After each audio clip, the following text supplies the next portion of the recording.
ESPN 94.1 FM and AM 930 present The Drive.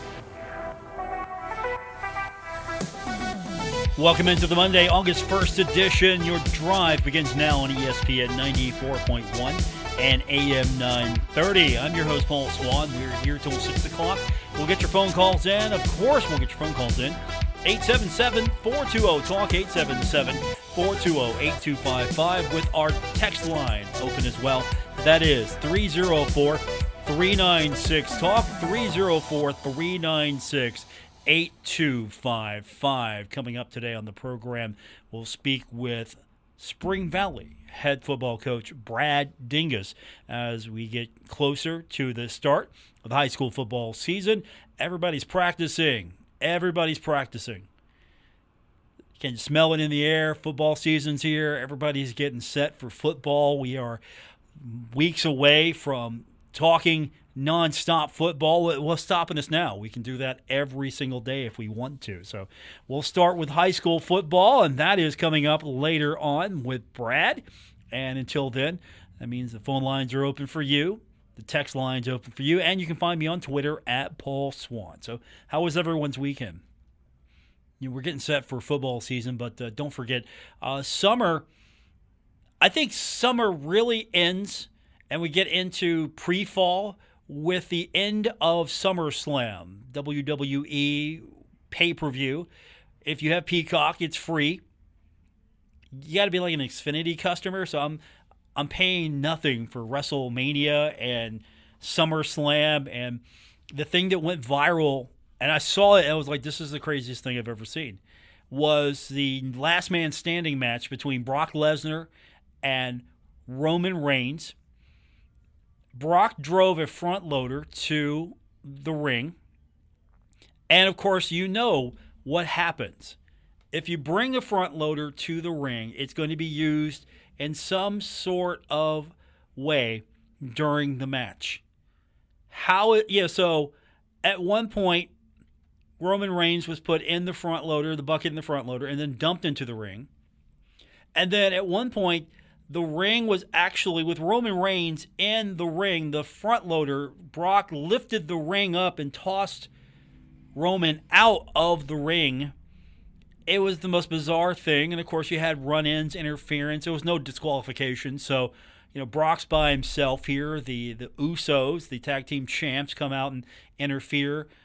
The Money in the Bank winner, Austin Theory, came out and tried to cash in his contract.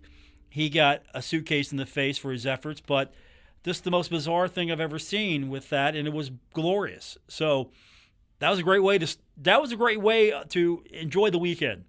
Just the aftermath. Now I'm wanting to watch Raw tonight. I haven't said that in a while. I want to watch Raw tonight and see what happened here. But we're getting through all of this summer doldrums and just trying to get set for football season. We've got soccer coming up as well. So not only is football getting set, soccer's getting set. And tickets are on sale today. Single game tickets are on sale today for football and soccer. So you can check that out. And if you've been following social media, I've seen this on a lot of coaches' feeds. So now you can buy specific merch for soccer, volleyball, women's basketball.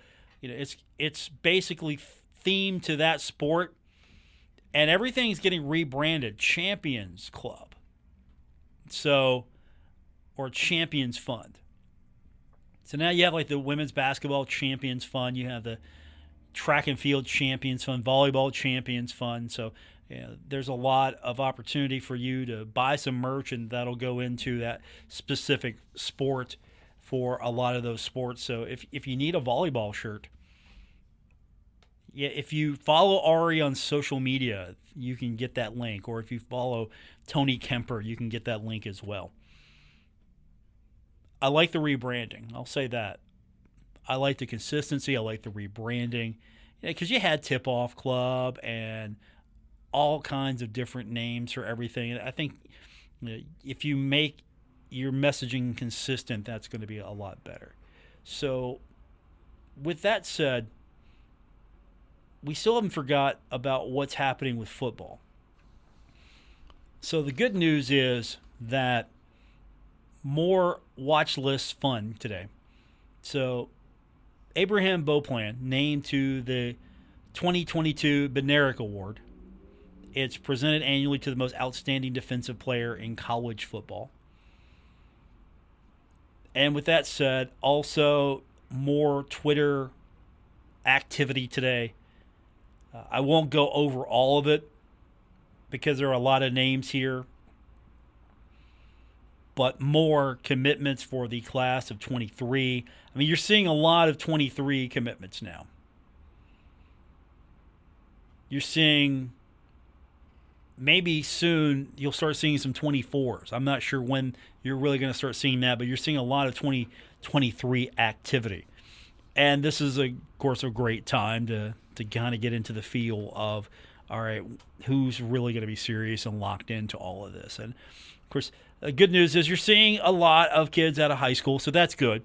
Because when we talk to Brad DIngess here in the next few minutes, I kind of want to ask him, same thing I asked Billy Seals as far as the transfer portal is concerned. How do you recruit now? If you're a college coach, and then if you're a high school coach, and how do you sell your kids? How do you use the transfer portal? How do you try to figure out with the transfer portal how to best serve your kids? So we'll talk to Brad the next few minutes, get his assessment of the season. We'll get your phone calls and text in later on. We'll take wrestling takes as well. Texter writes in, it's great that Triple H is in charge now and more Attitude Era things will be taking place. Really interested in seeing the new regime's edition of Raw tonight. I'm excited about that as well. I want to see what's happening. I want to see some new factions. I thought some of the best things I saw SummerSlam was the Brock Lesnar match, of course, with Roman Reigns. I thought that the women's match was what it was going to be, both of them.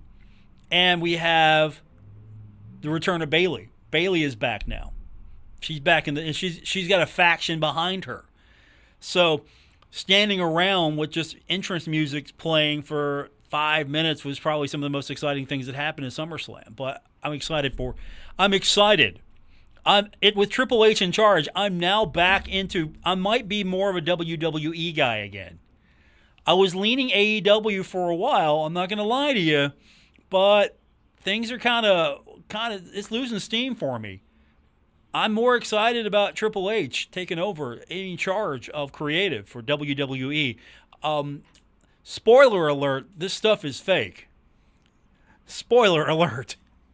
More coming up, including Brad DIngess, when we continue with this edition of The Drive, ESPN 94.1 at AM 930.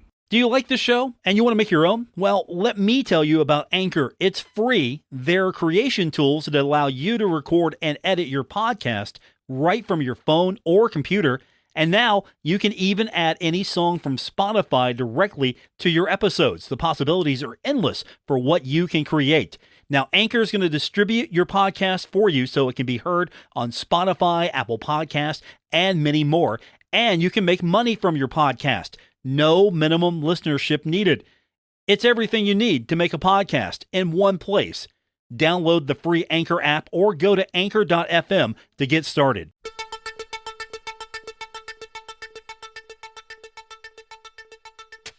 This is The Drive with Paul Swann on ESPN 94.1 FM and AM 930. Welcome back to the Monday, August 1st edition. Drive continues here on ESPN 94.1 and AM 930. I want to welcome to the program now. He is the head coach of the Spring Valley Timberwolves. Brad DIngess is with us, and first days are always the fun days, right? You get everybody out there, and it's time to go. And you know what? We don't have to find things to talk about anymore. It's football season. It was fun to get them out there and watch them run around a little bit. The first day in August is always a little different. It's kind of like opening day in baseball or something like that. It's just something special. And, we got a 3-week period and flex days and all that stuff, but there's nothing like August 1st. So let's talk first and foremost about how tough it is to be you and your schedule, because you looked at the Mountain State Athletic Conference schedule, and then you look at where you're predicted to finish, and Huntington High's pick first, Midland second, and you're third. And you got to face those teams, and they got to face you. You don't have a breather on your schedule, and just knowing that among the three of you, you guys are the three best in the Mountain State Athletic Conference probably year in and year out. So really, there's no breather for you here. No, I mean you gotta bring your A game every week. I do think it's pretty exciting that this part of the state has such good football right now, and it's a great rivalry between us three, and you can even throw Hurricane in there. I mean they're good. They're going to be really good this year too, and they're very competitive year in and year out. So. It makes it fun. I know there's some people that likes to water down their schedule and try to get ready for the playoffs, but, I like our kids to play the best and challenge them and go through all that. We'll play anybody anytime, but it makes it, I think, more fun to play and coach when you've got a competitive schedule like that. Yeah, you mean that when you say you'll play anybody anytime. You got Portsmouth on the schedule. That's a challenge. Portsmouth is always good. It's not an easy one. No, and it lucked out. I mean, we would only had 9 games, and it had come down to Archbishop Hoban out of Akron, which is a national power. We were looking at them, and then there was a school out of Michigan that won the big school state championship that we were going to play somewhere that they were wanting us to. So. Luckily, Portsmouth opened up. They had a schedule mishap, and they agreed to come to our place, which is kind of rare for somebody to actually want to come to play us here. So we jumped all over that. You think you'll get a return game for them and maybe get them on the schedule on a more regular basis? I doubt it, but it's just a 1-year deal on this one. So I look. I think they were supposed to play Greenup County or something like that. They changed districts or something, and then there was a mix-up, but that's how they ended up with an open game so late when we were able to get it. So, Brad DIngess is with us, head coach of the Spring Valley Timberwolves. So, top to bottom, I know it's day one, but you kind of have in your mind already. You got a lot of skill position players that you're looking to replace. Who do you see that's maybe going to step up for you this season? Obviously we got Fouch back at quarterback, so that's good. But some kids I've been impressed with through the 3-week period and the 7-on-7. I think Kenneth Kazee is going to help us on offense more. Last year he was a defensive only guy, a great corner, one of the best corners. We might have to move him to free, though, just kind of depending on our personnel. But I'm excited about kids like Tate Atkins. He's a kid that's going to be a junior that's got some height and length. He can go up and get the ball. There's a great receiver. Some young kids like a Jalen Abercrombie, a Cole Ferguson. I'm excited about those kids. We've got Kyrell Lewis. He's a kid that kind of battled through some injuries last year. He's healthy, so there's some kids that I know we graduated, and you always hear everybody say you've got some tough shoes to fill and all that stuff, and we do. But also, I think we've done a pretty good job in the past. I mean, we've got a lot of kids. I think we do a pretty good job of developing kids, and it's always kind of the next man up mentality for us. And these kids have been chomping at the bit to have their turn, and it's theirs now. So I'm excited to see what they can do. One of the things, in talking to some other people, just kind of get an idea of what we can expect, and just comparing notes. What are you seeing as far as your backfield? What's their backfield going to look like? We've got Cody Shy back at fullback. Bruin Booth, the kid that got some carries for us last year, some early.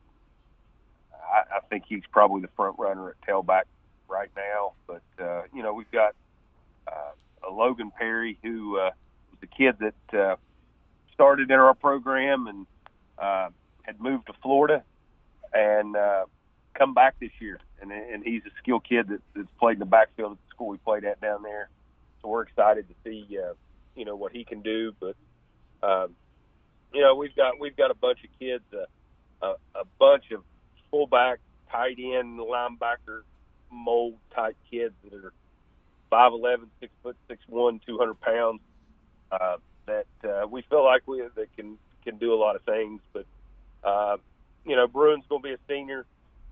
He started a couple games as a sophomore last year. He started on defense all year, and I think he's put himself in a position to where he can kind of be the guy that can carry the ball mostly. But you never know what's going to happen. Brad DIngess with me, head coach, Spring Valley Timberwolves. So we talked about the schedule briefly. You open with Huntington. You've got Portsmouth. You mentioned Hurricane's going to be tough.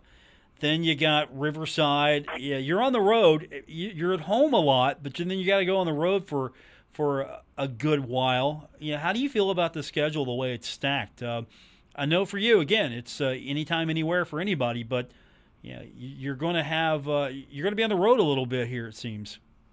Yeah, it's not a traditional setup like what you normally play, one home, one away, or vice versa like that. But originally the schedule, when the conference gave us our schedule, Huntington was not on the schedule. It wasn't one of the 8 conference games that they give us.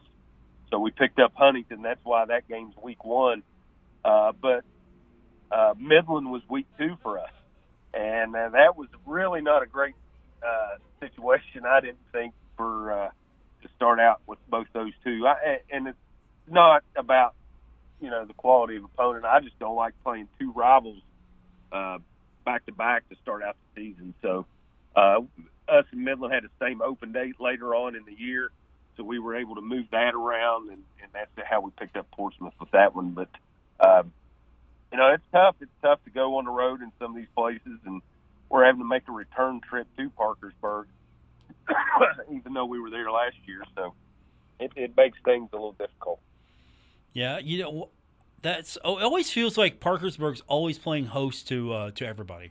And it never feels like they go on the road. I know they do, but I can remember some schedule quirks where for years, using Huntington as an example, Huntington would go up there a lot, and it feels like you got to do that as well. Yeah, Parkersburg's Parkersburg. That's how they are. Brad DIngess with me. I like that. That's how I'm going to refer to them. They're just Parkersburg. They're just Parkersburg. But schedule-wise, it's going to be challenging for sure.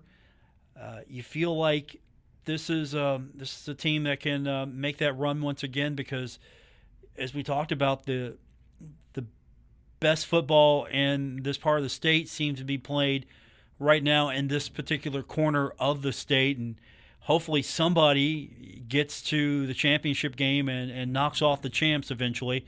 And then I'm sure you would like it to be you. You've had some shots at them, and they're tough. Martinsburg's tough, but how do you feel about this year? I mean, you've beaten them before, so they're not unbeatable. No, we beat them 2 years in a row in the regular season. So that's we just got to figure out a way to do it in the postseason. But it's such a long drive up there and all that stuff, and it's our kids aren't intimidated or anything by them like that. They could care less. I mean, it's just another team to play. But I hope one of us can. Obviously, I want it to be us. But we keep. I think iron sharpens iron. So, at some point in time, hopefully we don't beat each other up too much. I think that's what happens a lot in our conference. You get the crap beat out of you every week, and you kind of hobbling in. It's tough to make a run. It's tough to make a run when you play Dad. I've always said that it's harder to win the MSAC championship, I think it is, than to get to the state championship game. You only got to win 3 to get there.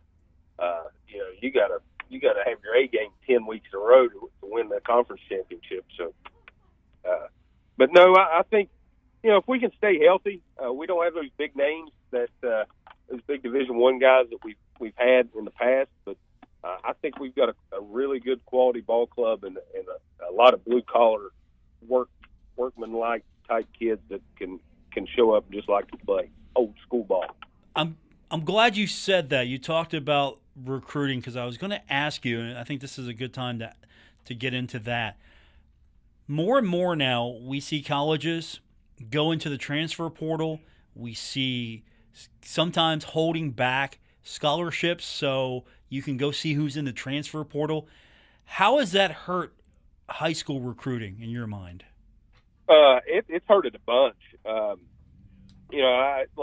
I think I probably had 3 or 4 more kids that could have signed off last year's class that, in years past would have been Division II type kids that didn't get that chance because you see a lot of the Division II guys, it's just trickling down and they go in the portal. You see a lot of Division II coaches, they're trying to hurry up and get to that next spot. So, to win fast, you just go in the portal and grab some of those guys. So it has affected, just talking to some of the coaches that have come in, normally they were taking around 18 to 20 high school kids at the Division I level. Now it's 8 to 10. And, those other 8 to 10 kids that would have been going to that school are now going down to the 1AAs and on down. And it's affecting it. It's affecting it. You're not seeing as many kids getting recruited. And I do think that I hate it for some of these kids because I've seen it firsthand that people will throw out some offers, and then when a kid gets ready to commit, that's not a committable offer because they're kind of holding back for the portal, and it's really not fair to high school kids on that. You see student athletes becoming preferred walk-ons instead of having guaranteed rides? Yeah, I do. I think that'll come into part, especially with these NIL deals. I seen one time with BYU. I think it was BYU. All their walk-ons. There was a place that paid all their tuition. That was an NIL deal that those kids got. So that NIL thing that they've opened up a can of worms that I'm not sure they know how to maintain yet, because there's ways to pay these kids that are walking on that could still end up making a lot of money and not having the tuition paid for and stuff. So how do you sell your players to college coaches? You're trying to do what's best for all these young men, and you want them to get to the next level. So what do you need to do, or what are you trying to do now to maybe push these kids forward? We talk to our kids. Really, it's about being the best human being that you can be. Not only do you got to be a great football player, you need to be a great leader, a great student, someone that your teachers like, that you're enjoyable to have in the classroom, and to get involved in the community. When a coach comes in and this kid's an honor student that is involved in the community and youth leagues, whether it's youth league, church, just any kind of community service. We really, really push kids to play multiple sports. I think that looks great when a college coach comes in. I tell kids all the time, if you have an adult telling you that you need to concentrate on one sport, that adult does not have your best interest. They have their own best interest in there. And by you specializing in a sport, that's pretty much saying, I'm not a good enough athlete that I can play all 3 sports. So we really push our kids to be multi-sport athletes. I think we've got 18 seniors out right now. It's a small class I've got, but out of the 18 seniors I got, 16 of them are multi-sport kids. So I think that says a lot about our kids. But that's how we push it. I mean, we try to put good film on there, but it's about work ethic. It's about GPA, and it's about being multi-sport and involved in your community. Brad DIngess with me, the head coach of the Spring Valley Timberwolves. So playing off of that, have you had to really spend more time with the parents than the kids as far as to push those concepts, those ideas, explain to them? Because you've got a new batch of parents every year, and so the process repeats and repeats and repeats. Yeah, to be honest, I don't talk to much parents a whole lot. I mean, they'll call and ask some questions and stuff, but I try to treat these kids as adults or young men. There's some guiding. Now, obviously, if there's some, if a college wants them to come and visit and all that stuff, we communicate with parents. But I want them to be grown-ups a little bit when it comes to this.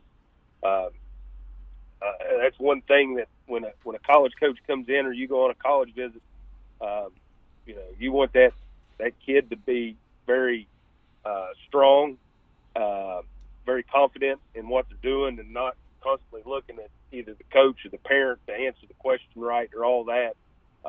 We try to get them to grow up and do part of that mostly by themselves. And recruiting's different now than what it was 5 years ago, and it'll change. It'll change again. So it's you always got to keep on your toes with it. Brad DIngess, my guest, head coach of the Spring Valley Timberwolves. And just a reminder, if you can't ever get to a game, we got you covered. We'll have those games once again on our sister station, 92.7 and 98.5 The Planet. So, hey, I'm excited. We got football starting back. We're going to get you back on the radio more. It's a win-win for everybody. Heck yeah. There's no better time than the 1st of August. I'll tell you that.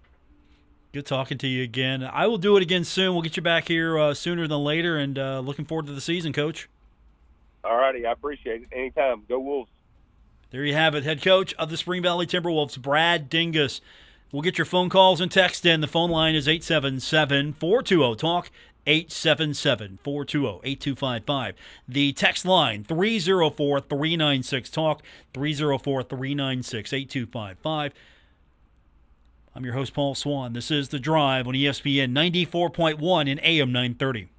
We're taking Paul Swann everywhere. Download or subscribe to The Drive with Paul Swann on Apple Podcasts, Spotify, or wherever you get your podcasts. Welcome back. It's the Monday edition, August 1st. It's a new month, and we're getting set for football season in the month of August. In August, the best time of the year.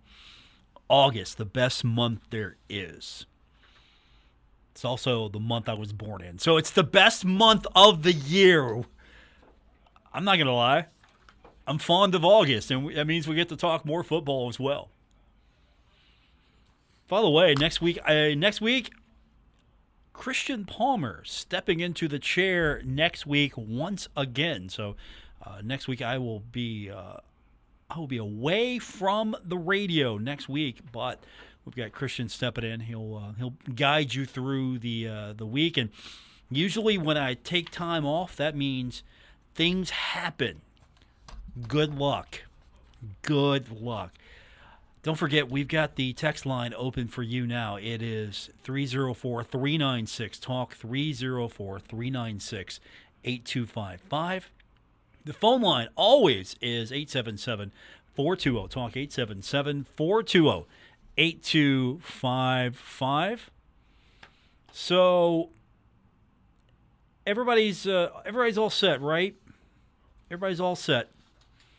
We've got football until November, December. We're all set. We're talking pro football. We've got high school football. We have got college football.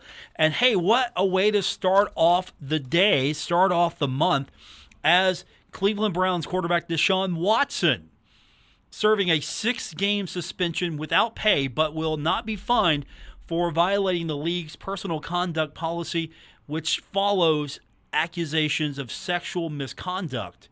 So this comes from the disciplinary officer, Sue L. Robinson. This is her ruling today. And the Players Association sort of telegraphed this a little bit, saying we're going to be okay with this decision. We're not going to appeal it, because I think Deshaun got off pretty easy. 6 games, minimum of 8 was maybe being thought about, some fines. And I'm interested on how the long-term ramifications of this one will impact the NFL. And what I mean by that is you're trying to grow your sport. Believe it or not, there's a lot of people that are still not necessarily NFL fans. So you're trying to grow your sport. How do you do that? Well, you go for maybe the non-traditional. I mean, it's true. A lot of women like football. I met you. I know you. But there is still a group of people that maybe have not watched football, and you're trying to grow the sport. You've got the male demographic pretty much, right? For the most part. The growth is, probably on the female demographic. And you're trying to grow the game, of course, not just with the audience in the United States, Canada, Mexico. You're trying to grow it internationally as well. You're trying to grow the game. And I don't know what this does, sending a message, as far as if you're trying to appeal to women and then you have a player that is accused of sexual misconduct and he's not disciplined for that. Now, the ruling officer, 6 games, suspension without pay. I mean, that's a pretty big penalty right there. So you're not getting paid. But on top of that, you're not being fined for violating the conduct policy. So what does that say? What kind of message does that give? And so the Players Association or the league has until Thursday at 9 a.m. to file a written appeal. The union is going to stand by the decision and urge the NFL to do the same. So the league right now issuing its statement, going to determine its next steps. So you could have the commissioner or a designee issue a written decision. We'll see what happens here next. The ruling said that Watson's conduct does not fall into the category of violent conduct that would require the minimum 6-game suspension. And Robinson sought to differentiate between violent and nonviolent sexual conduct. I don't want that job. Absolutely do not want that job. And Robinson wrote that the NFL carried its burden to prove by that Watson basically engaged in sexual assault. And Robinson found that Watson's predatory conduct cast a negative light on the league and its players. However, no fine there. 6-game suspension without pay, no fine, and you get to come back, plenty of football to be played. This is just a nice little vacation, 6 games. Plenty of games, because you have a 17-game schedule. Preseason doesn't count. You don't get suspended for preseason games. So, you miss 6, and you'll have 11 more to go. You'll be all right. And I just don't know what this says when you're trying to grow your sport. If this was... Now, you don't want to come down...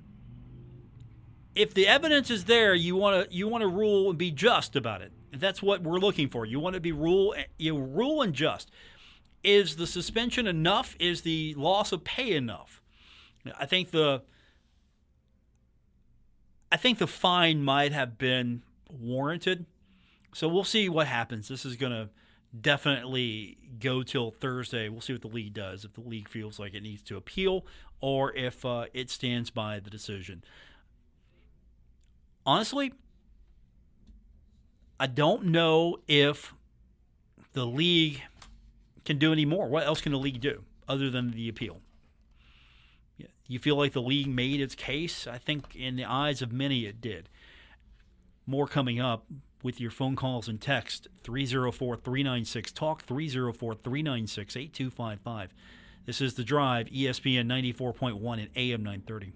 This is The Drive with Paul Swann on ESPN 94.1 FM and AM 930.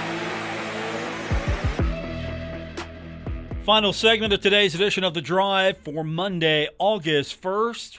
Welcome back. I am your host, Paul Swann. We are taking your phone calls and texts. We do that every day, 304-396-TALK for the text line. And, of course, the phone line is 877-420-TALK, 877-420-8255. We're getting closer. Yeah, I mean, this is great. We're kicking things off, sort of, but we're not. It's like, okay, practice now. We're excited to be talking about the start of practice. It's practice season. I'm waiting for game week. Once it's I'll be ready once it's game week. When we're game week, not hey, how practice look today? Because until an opponent is on the field and they go up against another team, everybody practices well. Okay, well maybe not, but look, you're going up against yourself in practice so you can make mistakes. Once it's on the line, I'm in. I'm all in. I'm there. I'm ready to go. Game day. Let's talk about it. Who do you got? Who do they have? Why do you think you're better? What do you need to do to stop them? You know, all the generic media questions we can ask. We'll get all the responses back. They're real. Trust the process. Close the gap. You know all that. We'll get all that, and it'll be glorious. It'll just be glorious. Because, again, coaches aren't going to come out and just talk trash about the other coach most of the time. I mean, you're not going to hear Coach Huff come out and just say, just utter some, like, oh, they're terrible. They're just absolutely terrible. We're going to crush them. And if we don't light them up, I'm going to light my team up because we have no business looking bad against this team. You're not going to hear that. No, coaches are pretty respectful. It's a brotherhood. They're not going to talk crap. Instead, it's up to us.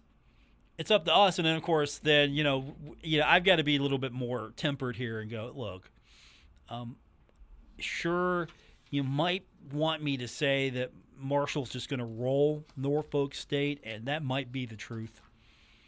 But I can't tell you that they're going to just roll because then I'm talking trash about Norfolk State. I can't do that. I can't talk trash about Norfolk State. You look at what they've done historically in the years past. They play tough competition. They play well in their level, in their division. And it's a great opportunity for Marshall to tune up against a tougher opponent the following week. I mean, you have Notre Dame. Notre Dame is your first road game. And do you absolutely want to go in there without a good tune-up, a good challenge, but winnable game that affords you an opportunity to maybe play some players that you're going to need down the line, get some of the kinks, dress for rehearsal, but it counts. I mean, that's what Norfolk State is. It's a good, solid opponent that will give you a good test. It'll be a good test. Just to see where you're at, how you do things, what you need to work on before you play Notre Dame. It's a good test. I mean, Gardner-Webb, it'll be good. After going on the road 3 straight weeks, you come back and you have your first home conference game, Louisiana. So before that, you have Gardner-Webb. Right? What's Gardner-Webb going to do for you? It'll be a good, solid test. It'll give you a chance to work in some guys that maybe don't get that much time. Work on that depth a little bit. Have a serviceable opponent that will give you a challenge and allow you to tune up. It's like a mid-season reset just about. That's my story. I mean, I could be that guy. I could be the guy that says, oh, yeah, Norfolk State, Marshall's going to trash them. It might be what you want. I don't know. I can't do that, though. That's going to do it for this edition. Thanks for tuning in. Back tomorrow. We'll do it again here on ESPN 94.1 and AM 930. Don't forget, hey, if you're listening on the podcast, let me know. Follow me on Twitter at Paul Swann. Give me a shout. Let me know you're listening on the podcast. For those of you who tune in at a later date, thank you for being there for me as well. Have a great evening, everyone.